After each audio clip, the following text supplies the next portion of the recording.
basic needs tulad ng pagkain at tirahan, napaka-importante rin sa ating tatlong modelong pulis na mabigyan ng mabuting edukasyon at sapat na pangangaral ang kanilang mga anak upang magsilaking mabubuti at kapaki-pakinabang ng mamamayan. Bukod sa financial support ay kailangan din ng strong support ang iba pang aspeto ng kanilang buhay. May ilan sa 148,000 pulis ng bansa ang nasasangkot sa iligal na aktibidad at hindi magagandang gawa.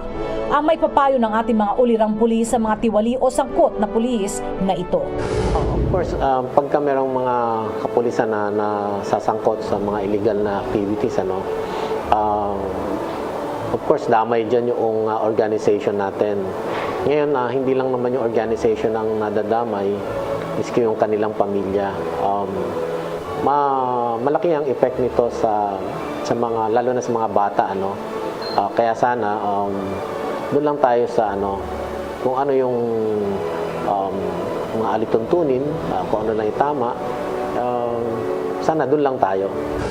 Dapat hindi nila dapat gagawin yon. Dapat talaga mag-focus talaga sila sa family. Kasi una-una, kung talaga ang maganda ang naging yung plano ng isang pulis, doon siya humuhugot dapat ng lakas kung sino yung mga mahal niya sa buhay. Doon niya ibubuhos lahat yung sipag at tiyaga niya sa kanilang service para sa ikakaganda din ng pamilya. Ang akin lang may papayo sa ating mga kasamahang pulis na sinasabi nating may katiwalian sa paglilingkod is that ang pagsiservisyo po ay hindi kailangang haluan ng anumang kalokohan. Kung magsiservisyo po tayo ng tapat sa ating taong bayan, masaya na po tayo na magkaloob ng serbisyo sa ating mga kababayan. At later on, yung biyaya na gusto nyong matumo ay makakamit rin balang araw. Secondarily, doon naman sa mga ating kapulisan na papabayaan ng kanilang pamilya, harapin niyo po yung problema at bigyan pong pansin at oras ang ating mga kapamilya. Ang masasamang epekto sa pamilya ng isang tiwaling pulis ayon kay General Nebran. Nakikita naman natin na mayroon talagang mga tiwaling pulis na hindi naging maganda ang reputasyon. So dapat ang masasabi ko lang sa kanila, hindi walang maidudulot na maganda dyan, yung pinaka-outcome talaga. Una-una, sira na ang service. So ano pa ba kung masisirain na yung service mo? Kasi siyempre doon na nakikita na yung mga tao kung paano ka talaga nag-exist sa iyong mga gawain bilang isang pulis.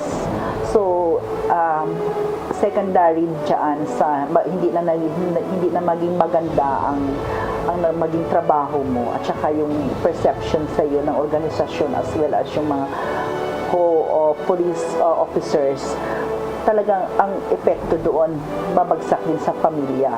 Kung alam ng mga miyembro ng pamilya mo, asawa, mga kamag-anak, mga anak mo, at least na mabawasan ang kanilang self-esteem. Kumbaga, mawawala na yung respeto sa iyo. Minsan hindi mo mamalayan, nagkakaroon na sila ng traumatic experience kasi hindi maganda ang naging ang pagkakakilala sa iyo, na parang kumbaga ikaw na mismo ang naging ehemplo sa kanila maganda, tapos biglang nadumisan.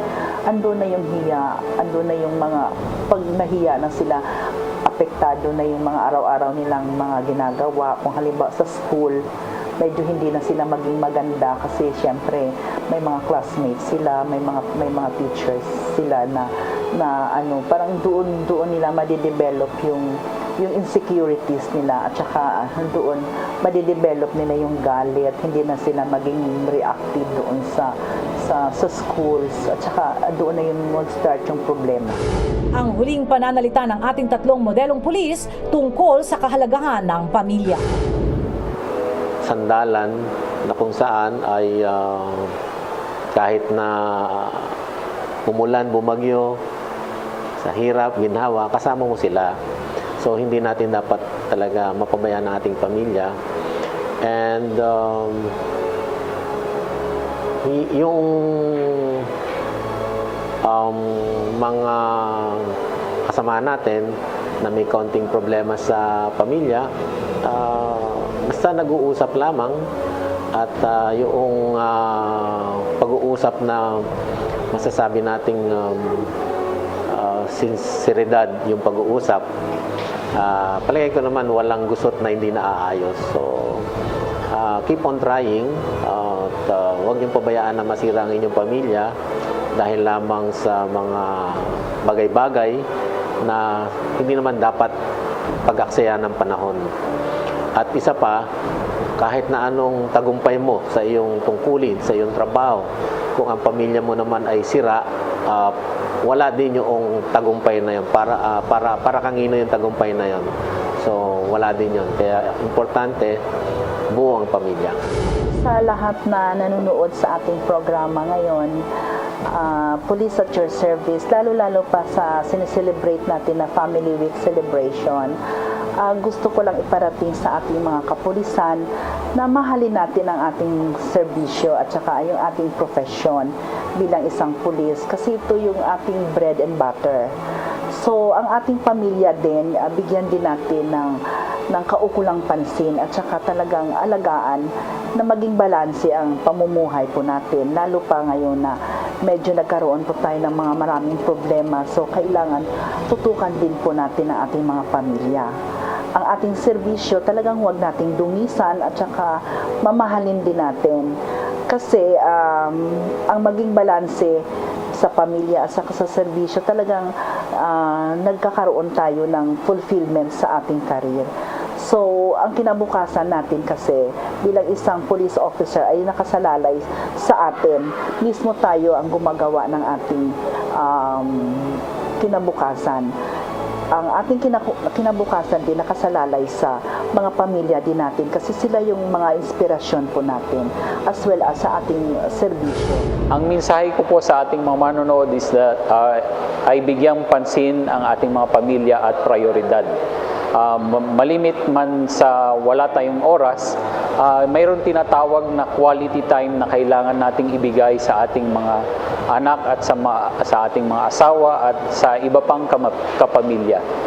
So, yun lang po. Maraming salamat.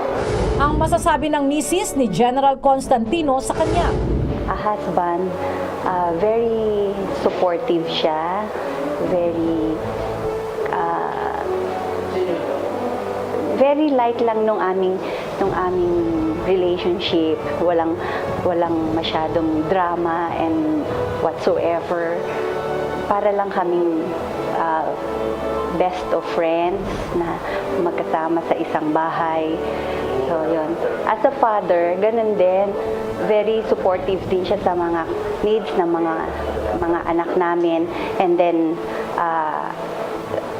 para silang barkada na magkakasama, hindi siya katulad ng ibang naririnig natin na military or police officials na parang pulis din sa loob ng bahay. Hindi ganun sa amin. Para lang barkada sa buong bahay. Sa ating tatlong tampok na modelo sa pagpapamilyang mga pulis, malinaw sa kanila ang kahalagahan ng balanse sa pagsisilbi sa bayan at sa taong bayan at sa pagmamahal sa pamilya. Ito ang nararapat na gawin at gayahin ng ating mga pulis higit ng mga nagsisimula pa lamang sa aspetong ito. Ang masaya, maayos at kapaki-pakinabang na pamilya ay refleksyon ng maayos na pamayanan at ng bansa.